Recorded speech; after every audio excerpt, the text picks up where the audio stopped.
Hello everyone. তো দেখো, এই গরমের মধ্যে একটা হালকা পাতলা মাছের ঝোল রেসিপি শেয়ার করছি। এটা হচ্ছে চারাপোনা মাছ।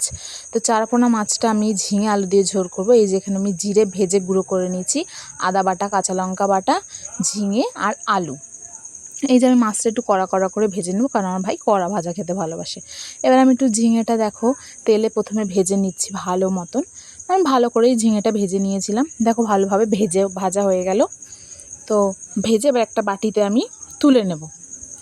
এবার ভালোভাবে ভেজা হওয়ার পরে আমরা বাটিতে তুলে নিয়ে ওই কড়াইয়ের মধ্যেই আর একটু তেল দিয়ে, তেলটা গরম করে আমি এখানে সাদা জিরে ফোড়ন দিয়ে দিলাম। আর এখানে আমি আলু ভাপিয়ে নিয়েছিলাম, কারণ যেহেতু আমার বাবার সুগার রয়েছে তার জন্য আমি আলু ভাপিয়ে নিয়েছিলাম।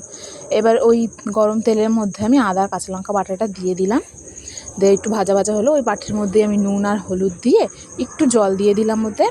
এবার মশলাটা ভাজা ভাজা হয়ে যাওয়ার পরে আমি ওই মশলাতে ওই জলটা দিয়ে দেবো। নুন আর হলুদ দিয়ে গোলা জলটা দিয়ে ভালোভাবে একটু কষিয়ে নিলাম।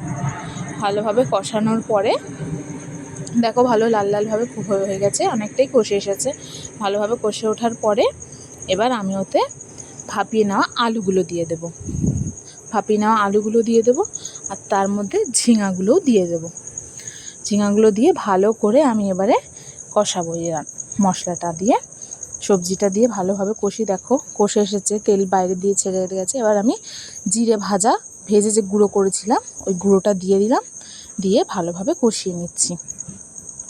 ভালো করে কষানোর পরে এইবার আমি এতে জল দিয়ে দিলাম।